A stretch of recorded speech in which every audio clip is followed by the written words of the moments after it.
31 corona के नए मरीज सामने आए हैं। एक्टिव मरीजों की संख्या 66 पर पहुंच चुकी है। लंबे समय के बाद एक साथ इतने सारे मरीज सामने आना ये संकेत देता है कि अब सावधानी बरतने की जरूरत है। छत्तीसगढ़ में कोरोना के मरीज अब लगातार बढ़ते हुए, इससे पहले आपने आंकड़े 1-1, 2-2 कर देखे हैं कि 31 तक पहुंचा था, लेकिन अब एक साथ कोरोना विस्फोट की स्थिति, 31 कोरोना के नए मरीज अलग अलग जिलों से सामने आते हुए। बड़ी बात यह है कि कई ऐसे अस्पताल भी जहां कर्मचारी ही कोविड पॉजिटिव हो चुके हैं, यानी कि अब धीरे धीरे स्थिति इस ओर संकेत देती हुई कि भले ही आंकड़े अभी कम हो, सिर्फ 66 एक्टिव केसेस हो, कुछ चीजें जो आपको ध्यान में रखने की जरूरत है। अभी तक लोगों को डिस्चार्ज नहीं किया गया है, सभी इलाजरत हैं। दूसरी बात यह है कि अगर एक साथ इतने सारे मरीज सामने आ रहे हैं तो यह आंकड़ा कंट्रोल करने की जरूरत है, इससे पहले की स्थिति घातक हो जाए। कोविड पॉजिटिव मरीजों की संख्या लगातार बढ़ती हुई छत्तीसगढ़ में, खासतौर पर जब आप कोविड की सेकेंड वेव या फर्स्ट वेव की भी बात करेंगे, मध्य प्रदेश से ज्यादा ही मामले कोविड के छत्तीसगढ़ में मिलते आए हैं। इस बार भी यही स्थिति है। कोरोना मरीजों की संख्या बढ़ती हुई 66 एक्टिव मरीज।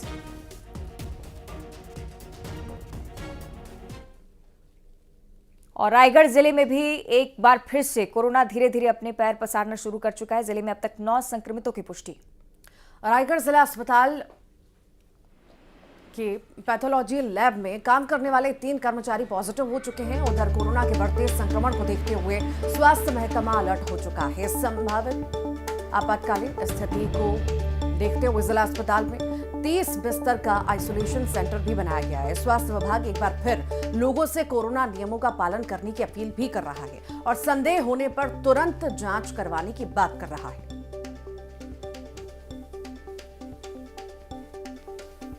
फिर कोरोना ने दस्तक दी है। रायगढ़ में भी इसी तरह फिर से मामले सामने आ रहे हैं और यहां पर जिला अस्पताल के 3 कर्मचारी संक्रमित पाए गए हैं। अब अस्पताल में तमाम तरह की तैयारियां, व्यवस्थाएं की जा रही हैं कोरोना से निपटने के लिए और आइसोलेशन सेंटर भी जिला अस्पताल के अंदर बनाया गया है कि अगर किसी भी तरह की इमरजेंसी हो तो पर्याप्त व्यवस्थाएं वहां पर हो। साथ ही साथ स्वास्थ्य विभाग कोरोना नियमों का जो गाइडलाइंस है उसे पालन करने की भी अपील कर रहा है। मामले जिला मुख्यालय में एवं पेरीफेरी में काफ़ी तेज़ी से जो है वो बढ़ना शुरू हो गया है। बुधवार से लेकर आज तक हमने 850 एंटीजन टेस्ट किए हैं। उसमें 9 लोगों को जो है कोविड की पुष्टि अब तक हो चुकी है। हम लोगों से वही आग्रह करते हैं कि साल का आखिरी दिन है, भीड़ भाड़ वाले इलाके में जाने से बचें। जो कोविड का प्रोटोकॉल है उसका पालन करें, जैसे 2 गज की दूरी, मास्क है जरूरी। इसके अलावा जो है बार बार अपने हाथ को सैनिटाइजर या साबुन से साफ करते रहें। लोगों को समझाइश दें कि ऐसे व्यक्ति जिनको सर्दी, खांसी, जुकाम, बुखार या सांस लेने में परेशानी हो तो हमारे यहाँ जिला चिकित्सालय रायगढ़ परिसर में OPD के ठीक जो है सामने में हमने एंटीजन टेस्ट के लिए व्यवस्था की है। तो आप देख रहे हैं डॉक्टर्स इस ओर सीधे इशारा करते हुए कि अब सावधानी बरतने की जरूरत है, क्योंकि आने वाले समय में अगर स्थिति बिगड़ती है, अगर आंकड़ों में इसी तरह से इजाफा होता है तो अस्पतालों को पहले से व्यापक व्यवस्था कर लेनी चाहिए। हालांकि इससे पहले भी केंद्र सरकार और स्वास्थ्य मंत्रालय बता चुका है कि अपने स्तर पर तैयारी रखें। इसके बावजूद चूंकि आंकड़े सामने नहीं आ रहे थे, इसलिए कोताही बढ़ती जा रही थी जमीनी स्तर पर। अलग अलग जगह जहां पर शायद मॉक ड्रिल्स हुई हैं छत्तीसगढ़ में, लेकिन कई ऐसे अधिकतम जिले जहां पर शायद अमला ध्यान नहीं दे रहा था। बड़ी बात अब यह भी कि स्वास्थ्य कर्मचारी खुद भी कोविड पॉजिटिव होने लगे हैं, तो अब ये स्थिति है कि गंभीरता बरतने की बहुत ज्यादा जरूरत आन पड़ी है। तो रायगढ़ जिले में सबसे ज्यादा हालात इसलिए खराब क्योंकि न सिर्फ कोविड मरीजों की संख्या आम लोगों के बीच बढ़ती हुई, स्वास्थ्य महकमे में भी हड़कंप की स्थिति, क्योंकि कई सारे कर्मचारी कोविड पॉजिटिव पाए गए हैं। आइसोलेशन सेंटर की तस्वीरें आप देख रहे हैं। आनंद फानंद में तैयार किया गया आइसोलेशन सेंटर, जहां ऑक्सीजन की व्यवस्था दुरुस्त करने का प्रयास है। 30 बेड का यह आइसोलेशन वार्ड, जैसे अगर स्थिति बिगड़ती है ज्यादा रायगढ़ में तो उसके लिए पहले से ही तैयार रहे। और यही वो तैयारियां हैं जो छत्तीसगढ़ में अलग अलग जिले के लोगों को कर लेनी चाहिए, अस्पतालों को खासतौर पर अपने स्तर पर कर लेनी चाहिए, क्योंकि बड़ी बात यह भी है कि जो भी अभी तक कोरोना से इन्फेक्टेड हुआ इस बार, वो डिस्चार्ज नहीं हुआ है, इलाजरत है और बहुत लंबे समय से इलाजरत है।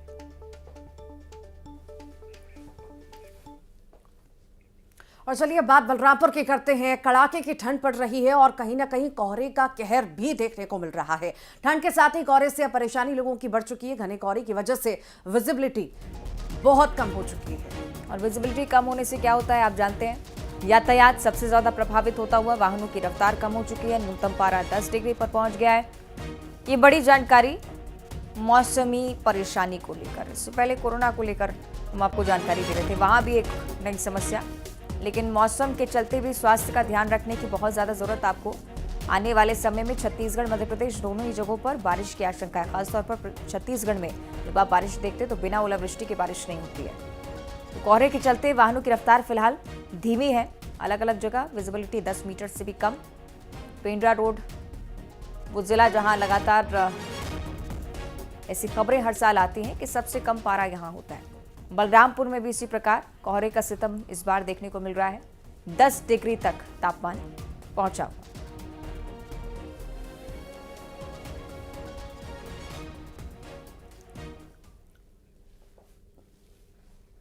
और अब जिक्र करेंगे राजधानी रायपुर का। सीएम विष्णुदेव साय से कैबिनेट मंत्रियों ने मुलाकात की और मंत्रियों को कुछ निर्देश भी विष्णुदेव साय की तरफ से मिले हैं। तो सीएम साय ने मंत्रियों को निर्देश दिए हैं, मोदी की गारंटी पूरा करने में जुट जाएं। ये निर्देश उनके द्वारा दिए गए। सीएम ने सभी मंत्रियों को निर्देश दिए, पूरे मनोयोग से काम में जुटे मंत्रीगण। सीएम विष्णुदेव से कैबिनेट मंत्री मिले और कहा कि हम जनता के विश्वास पर खरा उतरेंगे।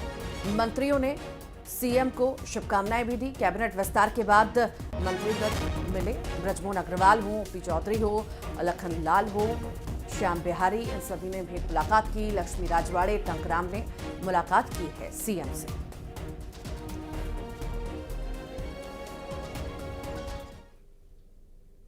और आज बलौदाबाजार आएंगे महाराष्ट्र के राज्यपाल रमेश बैस। कई कार्यक्रमों में शिरकत करने वाले हैं। मनवा कुर्मी समाज के अधिवेशन में खास तौर पर शामिल होने के लिए पहुंच रहे हैं। कुर्मी क्षत्रिय समाज 6वां राज्य अधिवेशन मना रहा है। कार्यक्रम में मुख्यमंत्री विष्णुदेव साय की भी मौजूदगी होगी, लेकिन खास तौर पर मेहमान महाराष्ट्र के राज्यपाल होंगे। रमेश बैस की मौजूदगी आज छत्तीसगढ़ में, और छत्तीसगढ़ को आप जानते हैं हर तरीके से चाहता है कि मेहमान जब यहाँ पहुंचे तो निश्चित तौर पर निराशा के साथ ना लौटें, और इसलिए पूरी भव्यता के साथ स्वागत के इंतजाम आज रखे गए हैं। छत्तीसगढ़ के दौरे पर वो हैं। 6वां अधिवेशन कुर्मी क्षत्रिय समाज का, मुख्यमंत्री की मौजूदगी कार्यक्रम में रहेगी।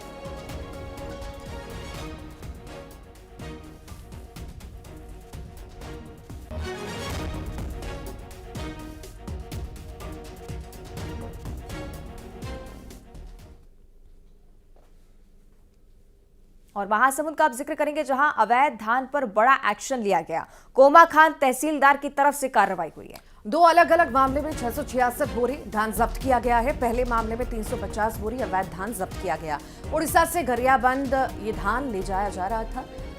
रोशन लाल के बाड़ी से 316 बोरी धान जब्त किया गया है। उड़ीसा से धान लाकर मंडी में खपाने की तैयारी थी। तो ये तस्वीरें जो हैं लगातार हमें देखने को मिल रही हैं, और कहीं ना कहीं सक्रियता भी प्रशासन की, कार्रवाई भी हो रही है, जब्ती भी हो रही है।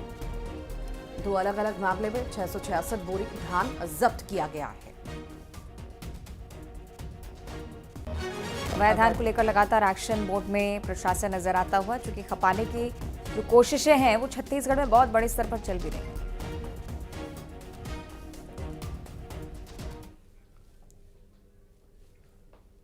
शिक्षा मंत्री ब्रजमोहन अग्रवाल रायपुर में आयोजित सरस्वती शिक्षा संस्थान के अलंकरण समारोह में शामिल हुए, और इसी दौरान उन्होंने कहा कि सरस्वती शिक्षा संस्थान पूरे देश में बच्चों को न सिर्फ शिक्षा देते हैं बल्कि उन्हें संस्कारवान भी बनाता है। संस्थान ने निकले करोड़ों संस्कारिक बच्चे देश और समाज की सेवा में अपने योगदान दे रहे हैं, इस बात का भी जिक्र किया। साथ ही ये भी कहा कि शिक्षा में सनातन हिंदुत्व और आध्यात्म का समावेश होना जरूरी है।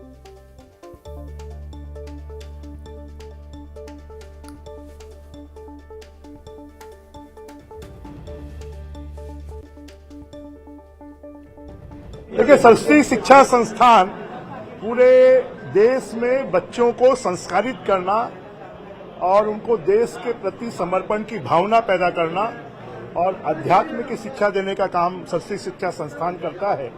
और अभी तक करोड़ों बच्चों को इस प्रकार की शिक्षा देकर देश और समाज की सेवा में उनको लगाया है। और डिप्टी सीएम और पीडब्ल्यूडी मंत्री अरुण साव मुंगेली जिले के दौरे पर पहुंचे। यहां बीजेपी कार्यकर्ताओं ने उनका भव्य स्वागत किया और इस मौके पर अरुण साव ने छत्तीसगढ़ से अयोध्या चावल भेजे जाने का स्वागत किया। साथ ही उन्होंने प्रदेश की खस्ता हाल सड़कों पर सवाल पूछे जाने पर कहा कि कांग्रेस की पिछली सरकार ने सड़कों को नहीं बनवाया, साथ ही छत्तीसगढ़ का खजाना भी खाली कर दिया, लेकिन विकास के कामों में फंड की कमी आई नहीं है।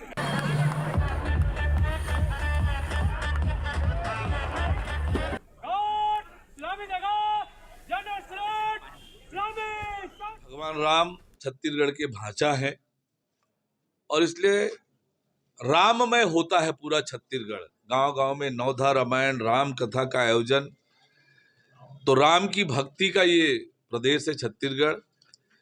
और 22 जनवरी को अयोध्या में भगवान राम के भव्य दिव्य मंदिर का लोकार्पण और प्राण प्रतिष्ठा समारोह का आयोजन हो रहा है।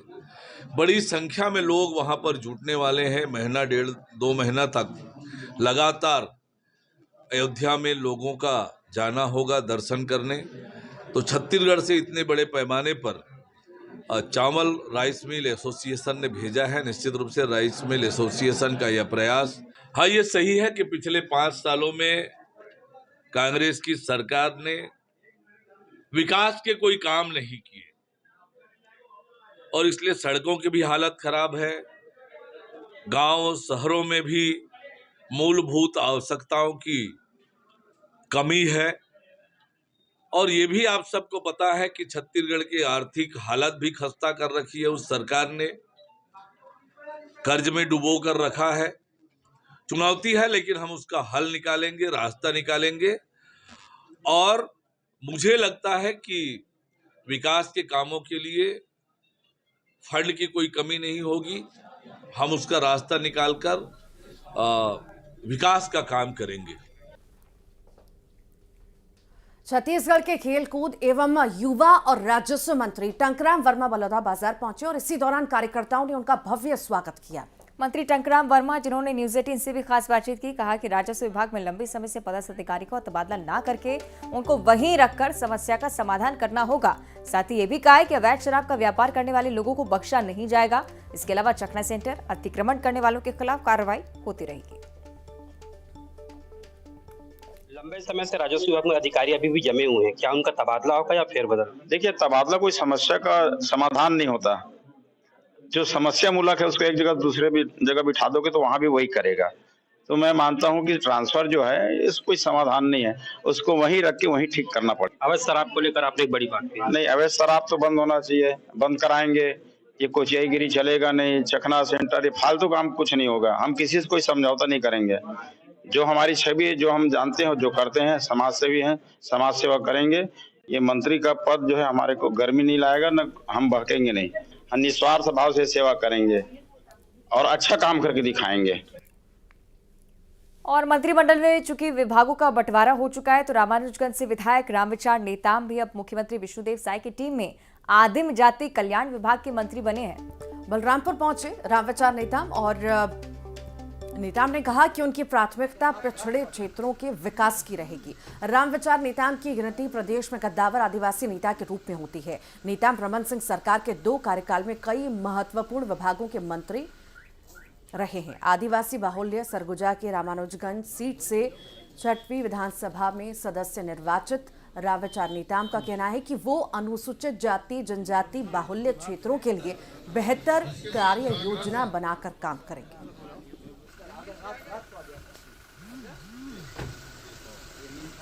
पहले प्राथमिकता तो हम लोग मोदी जी की गारंटी के तहत जो जो घोषणा किए हैं वो सब है,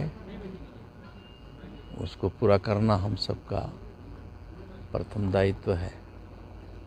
और इसके साथ साथ हम अपने क्षेत्र के साथ साथ प्रदेश के लिए जो बेहतर हो सकता है वो सब हम लोग काम करेंगे। जूनियर नेशनल एथलेटिक्स मीट में महासमुंद जिले के खिलाड़ी शामिल होंगे। National inter district junior athletics meet में नेशनल दल का चयन किया गया है। जिला एथलेटिक्स संघ महासमुंद ने इसका आयोजन किया।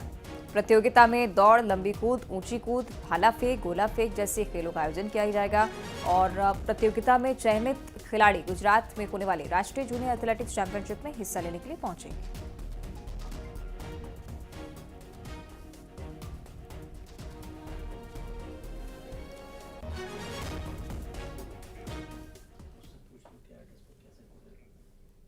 हसदेव अरण्य क्षेत्र में वनों की कटाई के मुद्दे पर विपक्षी पार्टी कांग्रेस ने सरकार को घेरना शुरू कर दिया है। पार्टी ने पेड़ों की कटाई के मामले की जांच के लिए एक कमेटी का गठन किया।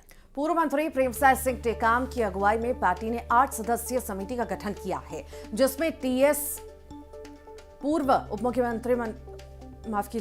उप मुख्यमंत्री टीएस सिंहदेव, पूर्व मंत्री अमरजीत भगत, पूर्व विधायक प्रीतम राम, गुलाब कमरो, शफी अहम, राकेश गुप्ता और भगवती राजवाड़ी शामिल है। कांग्रेस की यह समिति जांच के बाद अपनी रिपोर्ट पीसीसी चीफ दीपक बैच को सौंपेगी। गौरतलब है कि कोयला खदान के लिए इन पेड़ों की कटाई की जा रही है।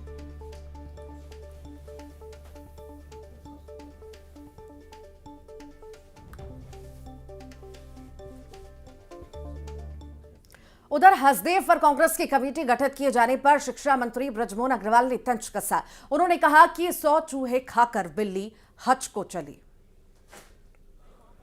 8 सदस्यीय कमेटी बनाई है, जो पेड़ कटाई वहां पर हो रही है।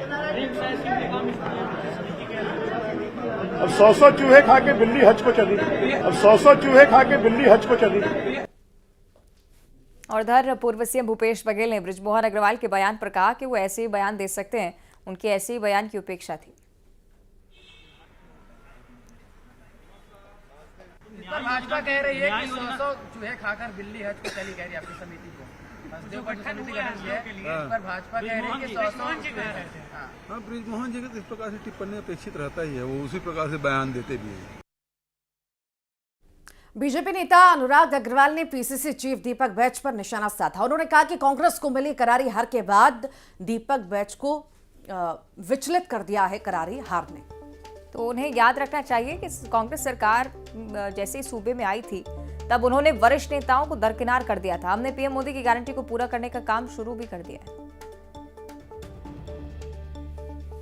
लगता है कांग्रेस की हार ने उनके अध्यक्ष दीपक बैच को विचलित कर दिया है और वे स्मृति लोप का शिकार हो गए हैं। याद करिए दीपक जी, आपके कार्यकाल में आपने सत्यनारायण शर्मा जी, धनेन्द्र साहू जी और अमितेश शुक्ल जी से कई वरिष्ठों को दरकिनार कर दिया, बल्कि घर बैठा दिया और विभिन्न मौकों पे उन्हें अपमान करने से नहीं छोड़े।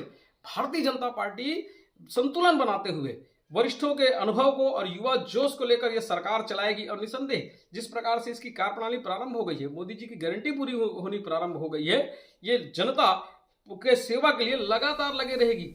आपने तो एक व्यक्ति को आगे बढ़ाने के लिए पूरी कांग्रेस सरकार को ताक पर रख दिया है। छत्तीसगढ़ में बिना फिटनेस के कंडम बसें यात्री से लेकर सड़कों पर फर्राटे भरते दौड़ रही हैं। मध्य प्रदेश के गुना में बस और ट्रक के बीच टक्कर होने से बस में आग लग गई, जिसमें 13 लोगों की जलकर मौत हो गई।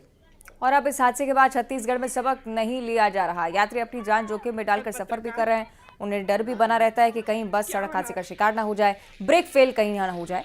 परिवहन विभाग कुंभकर्णीय नींद में सोया हुआ। बस यात्री सफर करते वक्त अपनी सुरक्षा को लेकर चिंतित। मध्य प्रदेश के गुना में बस और डंपर के बीच भिड़ंत हो गई, जिससे बस जलकर खाक हो गई, जिसमें 13 लोगों की मौत हो गई। तो क्या छत्तीसगढ़ में इस हादसे के बाद सबक लिया जा रहा है? आपको दिखाते हैं। देखिए कि किस तरह बिना फिटनेस के जो है बसें सड़कों पर दौड़ती है। अब इस बस को हम दिखाते हैं जिसका कांच टूटा हुआ है और इस बस का कितना फिटनेस है, ये देखने वाली बात है। और इसी तरह जो है बस जो है सड़कों पर दौड़ती है। बस में सवार यात्रियों से हमने बात की, उन्होंने ज्यादातर ये कहा कि बस में वो जब बैठते हैं तो उन्हें एक तरह से डर बना रहता है कि कहीं गाड़ी जो है सड़क हादसे का शिकार ना हो जाए। यात्री जो है अपनी जान जोखिम में डालकर वो सफर करते हैं। और जो छत्तीसगढ़ में बसें दौड़ी है, ज्यादातर बसों में फिटनेस नहीं है। गुना में जो हादसा हुआ है उससे सबक लेना चाहिए और बसों की फिटनेस की जांच करना चाहिए। हालांकि जो अधिकारी हैं वो कहीं ना कहीं चुप्पी साधे हुए हैं। हमने संपर्क करने की कोशिश की लेकिन अधिकारी से संपर्क नहीं हो पाया। और हमने ज्यादातर बसों को देखा है जो जिनका फिटनेस बहुत ही कमजोर है, फिर भी वो सड़कों पर दौड़ रही हैं और यात्री जो सफर कर रहे हैं वो अपनी जान जोखिम में डालकर चल रहे हैं। तो मध्य प्रदेश के गुना में जिस तरह से बस जो है सड़क हादसे की शिकार हुई है और 13 जिंदगियां जल गई, उनकी मौत हो गई, तो इससे तमाम लोगों को सबक लेना चाहिए। ज्यादातर छत्तीसगढ़ में सबक लेना चाहिए और फिटनेस के साथ ही बस को वो चलाए ताकि यात्रियों की सुरक्षा हो सके और बस भी सड़क हादसे की शिकार ना हो। न्यूज़ 18 के लिए गरियाबंद से शेख इमरान। और धमतरी जिले के सिवनी कला गांव में ग्रामीणों ने मेट्रो से पदों को हटाने की मांग की। अपनी मांग को लेकर ग्राम पंचायत के बाहर प्रदर्शन भी किया है। ग्रामीणों ने सरपंच सचिव पर कलेक्टर के आदेश की अवहेलना का भी आरोप लगाया। इधर ग्रामीणों के तेवर देखकर सरपंच सचिव ने आनंद फानन में पंचायत की मीटिंग बुलाई और मेट्रो को बर्खास्त करने का प्रस्ताव पारित किया और ग्रामीणों को प्रस्ताव की कॉपी दिखाई, जिसके बाद ग्रामीणों ने अपना आंदोलन खत्म कर दिया। ग्रामीणों के मुताबिक सिवनी कला में मनरेगा के अंतर्गत झिलमिला तालाब और नाली के सफाई कार्य में मेट्रो ने फर्जी हाजिरी डाली थी। ग्रामीणों ने इसकी शिकायत कलेक्ट्रेट में की थी।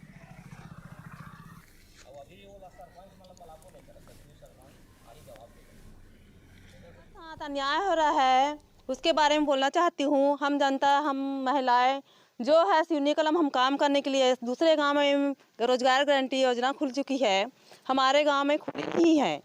जो कलेक्टर आदेश किए हैं उसका कोई भी ये नहीं हो रहा है मेट्रो के प्रति। मैं चाहती हूँ कि जल्द इसको हटाया जाए मेट्रो को। हमारे ग्राम सिवनी कला में जब से कांग्रेस के जितना भी कार्यकर्ता है, उप सरपंच, सरपंच, पंच लोग, मेट लोग, यहाँ तक के जितना भी है सहायक रोजगार गारंटी के माध्यम से इतना पैसा खा चुके हैं लोग। बहुत गमन, इतना गमन कि मेरे आँख के सामने मेरा भाई शादी में गया था, 1 हफ्ता नदारा था, वो नहीं था, उसका हाजिरी डाला गया मेरे सामने, मेरे मना करने के बाद। और इसी के साथ इस बुलेटिन में इतना ही। नमस्कार।